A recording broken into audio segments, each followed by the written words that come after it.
Alhamdulillah nahmaduhu wa nasta'inuhu wa nastaghfiruh wa na'udzu billahi min shururi anfusina wa min sayyiati a'malina.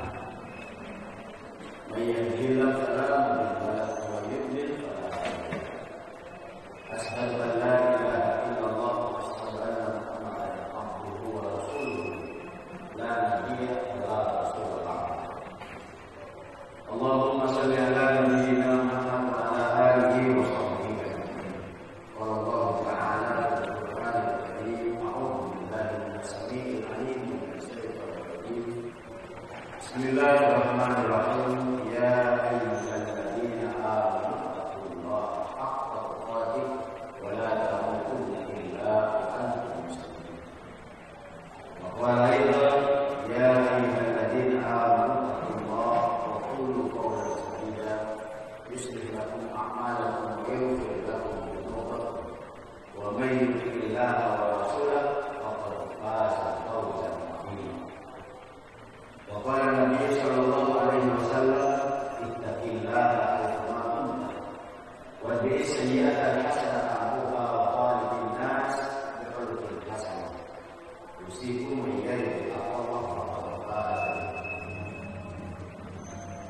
Bapak-bapak dan ibu-ibu jamaah salat subuh Masjid Al-Mu'min yang dimuliakan Allah Subhanahu wa taala. Alhamdulillah, kita bersyukur kepada Allah Azza wa Jalla atas nikmat-nikmat yang telah Allah berikan kepada kita semua. Wabil khusus nikmat iman dan Islam, nikmat sehat walafiat, nikmat taufik dan hidayah. Alhamdulillah, pada kesempatan pagi hari ini kita ditakdirkan oleh Allah bisa berkumpul kembali di masjid yang kita cintai dalam rangka melaksanakan kewajiban kita yaitu sholat subuh dan dilanjutkan dengan kewajiban sholat ilmu. Mudah-mudahan semua aktivitas yang kita lakukan menjadi amal soleh semua menjadi penyebab Allah mengampuni seluruh kesalahan dan kehilafan yang telah kita lakukan, dan Allah senantiasa memberikan bimbingan dan arahannya kepada kita sehingga istiqomah dalam menjalankan ketaatan kepada Allah Subhanahu. Salawat serta salam kita aturkan kepada Nabi Muhammad sallallahu alaihi wasallam, penutup para nabi dan para nabi sebelumnya, satu-satunya nabi yang diberikan izin oleh Allah untuk memberikan syafaat kepada umatnya. Kita mulai taklim pagi ini dengan baca basmalah. Bismillahirrahmanirrahim. Hadirin rahimakumullah, kurang lebih 10 bulan lalu kita tidak melangsungkan taklim karena situasi dan kondisi di Indonesia pada umumnya, di Jakarta khususnya dalam kondisi PSBB. Alhamdulillah, walaupun memang nuansanya agak berbeda dengan sebelum-sebelumnya. Kalau saya bilang berbeda, seperti yang disampaikan tadi, referensi salah satu cara untuk menjaga kesehatan kita ya biasa pakai masker, jaga jarak dan lain sebagainya. Tetapi kondisi seperti ini tidak menurunkan semangat kita untuk senantiasa menjadi hamba-hamba Allah yang istiqomah dalam taat kepada Allah Subhanahu wa taala. Ikhtiar zahir kita lakukan, ikhtiar batin senantiasa dilakukan.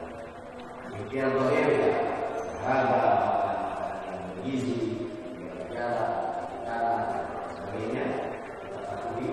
Dan ikhtiar batin senantiasa beristighfar kepada Allah, berselawat kepada Muhammad sallallahu alaihi wasallam dan berdoa.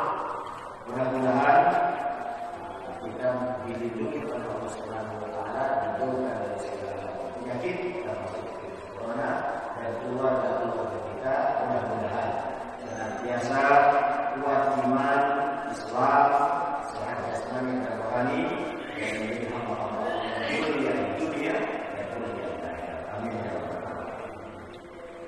Hadirin rahimakumullah, pada kesempatan pagi hari ini kita akan membahas salah satu firman Allah yang terdapat di dalam Al-Qur'an surat Al-Ahzab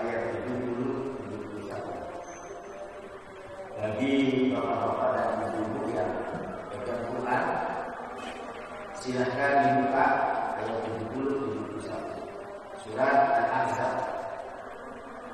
A'udzu billahi minasy syaithanir rajim. Bismillahirrahmanirrahim.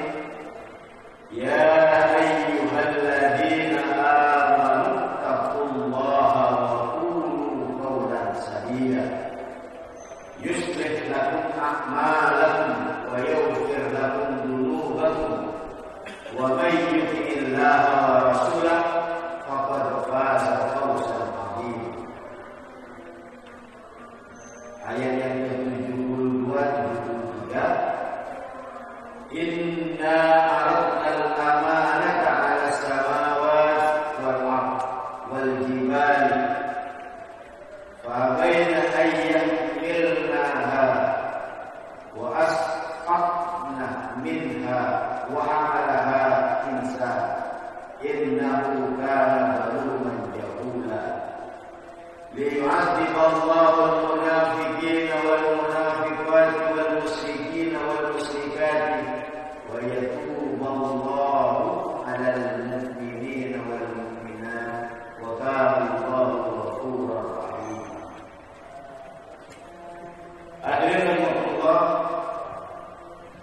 dalam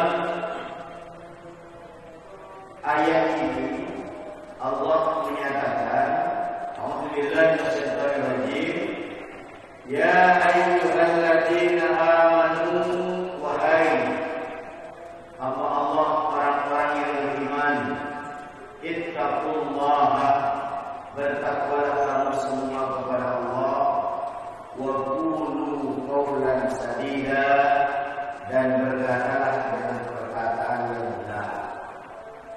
Yuslih lakum a'malakum, maka Allah akan memperbaiki perbuatan-perbuatan kalian. Wa yaghfir lakum dzunubakum, dan Allah akan mengampuni dosa-dosa kalian. Wa may yuti'illaha wa rasulahu, dan siapa saja yang taat kepada Allah dan Rasulnya, faqad faza fawzan 'azima, maka dialah orang-orang yang mendapatkan keberuntungan yang sangat besar. Bapak dan Ibu yang dimuliakan oleh Allah, hari ini kita berada di Ahad kedua di bulan Desember, akhir tahun 2020. Sengaja ayat ini kita bahas pada kesempatan pagi hari ini sebagai wujud introspeksi diri kita di dalam melaksanakan ketaatan kepada Allah, melaksanakan perintah-perintah Allah dan menjauhi larangannya, khususnya di masa pandemi ini dan di akhir tahun 2020, dengan tujuan dan harapan kita lebih baik di tahun yang akan datang, di waktu-waktu yang akan datang, dan menjadi hamba-hamba Allah yang mendapatkan kesuksesan dan kemuliaan di dunia dan di akhirat. Karena kita yakin betul bahwa kehidupan ini bukan hanya di dunia saja, ada yang namanya kehidupan akhirat. Kalau kita lihat perjalanan hidup manusia melalui 5 alam. Yang pertama disebut dengan alam ruh, yang kedua disebut dengan alam rahim, yang ketiga alam dunia, yang keempat alam barzakh, dan nanti kita akan bertemu dengan yang disebut dengan alam akhirat. Alam ruh sudah kita lewati, alam rahim sudah kita lalui. Saat ini kita berada di alam dunia, yang insya Allah suatu waktu nanti kita akan pindah ke alam barzakh dan akan pulang warahmatullah pindah ke alam akhirat. Dan di setiap alam itu kita diberikan kehidupan oleh Allah dan diberikan rezeki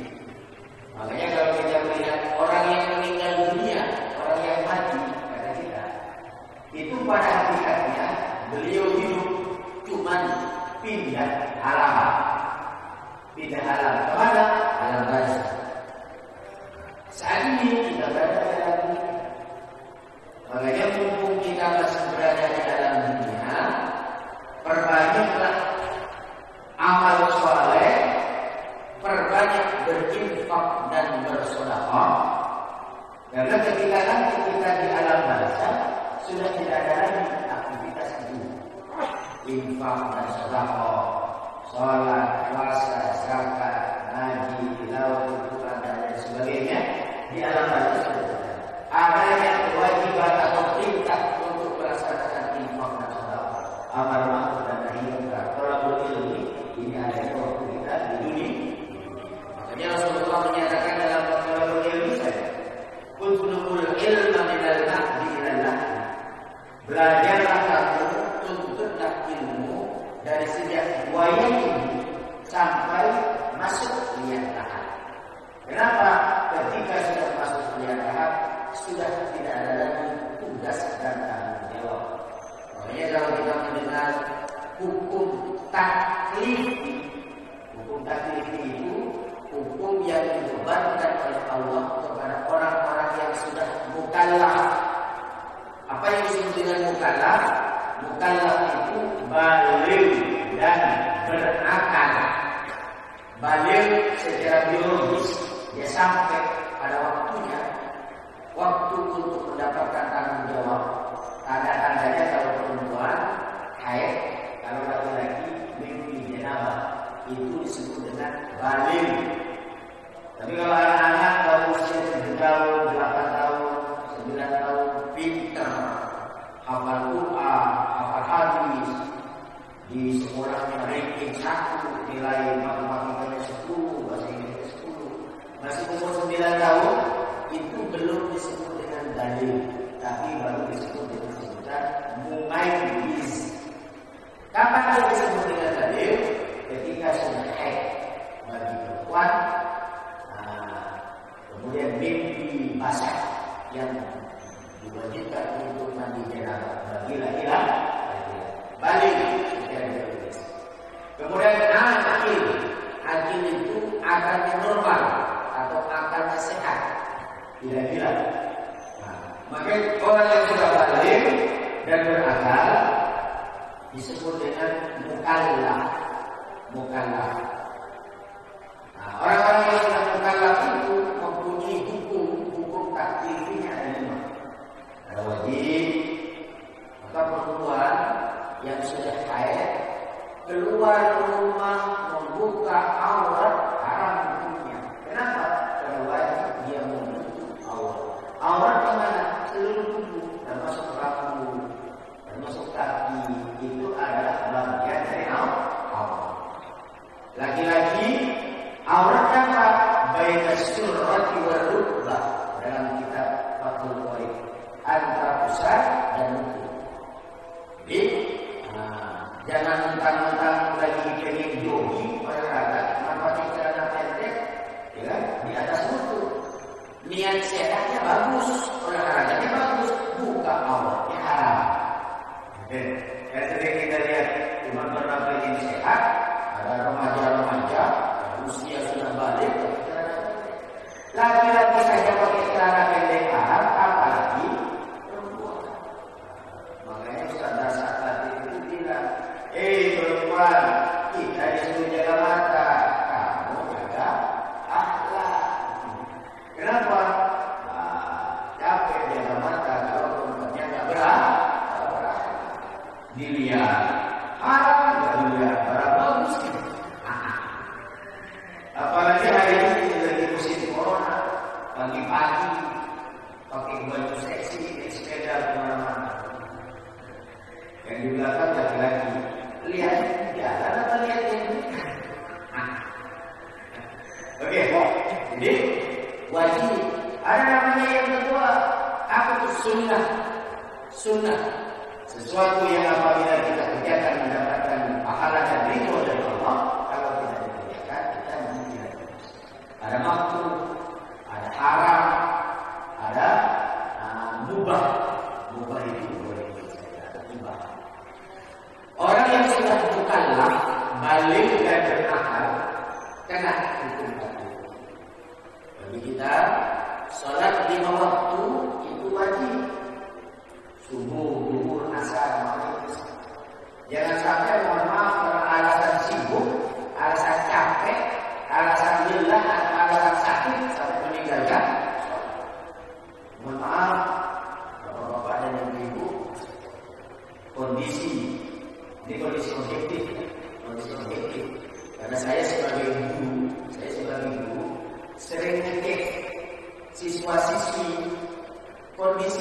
seperti ini banyak di antara generasi muda kita sholatnya berantakan.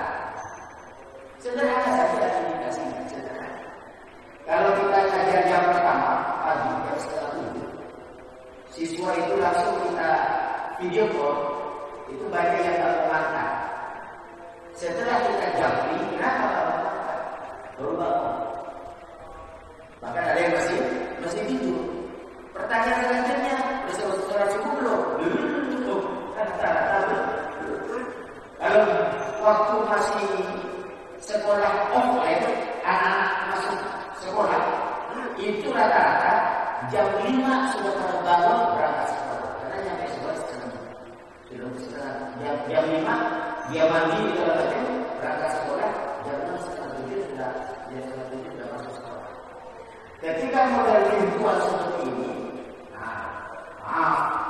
banyak, saya bilang tidak semua, banyak anak-anak kita yang bocah kecil, jadwal sholatnya, jadwal belajarnya, dan lain sebagainya. Ini antara dampak negatif online belajar online. Subhanallah. Maka sengaja kita bahas surat Al-Ahzab ayat ini untuk menjadikan kita semua sebagai Allah yang tunduk dan patuh kepada Allah, mempunyai kemuliaan di dunia dan di akhirat, mempunyai derajat yang tinggi di hadapan Allah dan di hadapan makhluk-makhluk yang lain. Kita lihat dalam ayat yang ke-70 Allah menyatakan, A'udzubillahi minasyaitonir rajim, ya ayyuhalladzina amanu taqullaha wa qulu qawlan sadida. Wahai orang-orang yang beriman, bertakwalah kamu kepada Allah. Wahai orang-orang yang beriman, Bapak dan Ibu yang dimuliakan oleh Allah, ayat ini memanggil kita orang-orang yang beriman. Beriman itu siapa? Orang-orang yang mengakui tidak ada Tuhan yang berhak disembah kecuali Allah. Mengakui bahwa iman dan meyakini bahwa ada makhluk Allah yang bernama malaikat yang senantiasa tunduk dan patuh kepada Allah, tidak pernah berbuat maksiat kepada Allah Subhanahu wa taala. Dan di antara malaikat-malaikat itu ada yang namanya malaikat Raqib dan Atid yang senantiasa bersama mengawasi kita di saat dan kapanpun kita berada, di mana dan kapanpun kita berada, senantiasa malaikat Allah yang bernama malaikat Raqib dan Atid senantiasa mengawasi dan mencatat seluruh aktivitas kita. Maka buah hasil dan keimanan kepada malaikat, kita semakin tunduk dan patuh kepada Allah dan mawas diri. Mohon maaf, kita senantiasa merasa diawasi oleh Allah dan dicatat amalnya oleh malaikat akan menundukkan hati dan perasaan kita fisirri wal alaniyah, baik dalam keadaan sepi sendiri maupun dalam keadaan ramai. Maaf Bapak, hari ini mohon maaf, paham sekularisme, paham sekuler menjangkit di tengah-tengah hati kaum muslimin, sehingga kaum muslimin sering ikut-ikutan memahami dan mengikuti pemahaman-pemahaman seperti orang sekuler. Apa itu? Memisahkan antara ibadah dengan yang lain, memisahkan antara urusan dunia dengan urusan akhirat, sehingga nampak ketika di masjid seakan-akan soleh, seakan-akan baik, seakan-akan taat kepada Allah, tapi di luar masjid, alhamdulillah, maksiat luar biasa.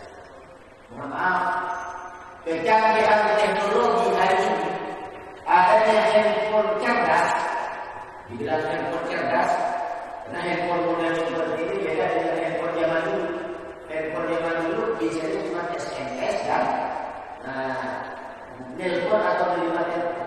Tapi kalau hari ini apa saja bisa kita cari melalui handphone. Kecanggihan teknologi seperti ini banyak menjadikan generasi muda semakin cerdas, semakin baik, semakin luas wawasannya dan semakin taat kepada Allah. Banyak. Dan ada aplikasi dan sebagainya. Hari ini kita ingin melihat bacaan seks sudah di YouTube, bisa baca, bisa lihat, bisa ikuti. Ingin lihat berita yang ada di Arab Saudi, yang ada di Amerika, bisa. Untuk memperluas wawasan hasanah keimanan. Ya kan? Ingin baca sejarah ada lengkap. Itu dampak positif. Dampak negatifnya karena jujur diakui atau tidak, setiap kita nonton kegiatan yang positif ada beberapa iklan-iklan negatif yang sering merusak pandangan dan pikiran serta perasaan yang awalnya nggak pengen tahu karena sering nampil lama-lama pengen tahu. Ada beberapa pemuda Islam yang terjebak dengan game online sehingga dia punya hutang kemana-mana terkalang tinggi. Ada yang terjebak dengan pinjaman online. Saya ngomong ini jangan dipaksakan.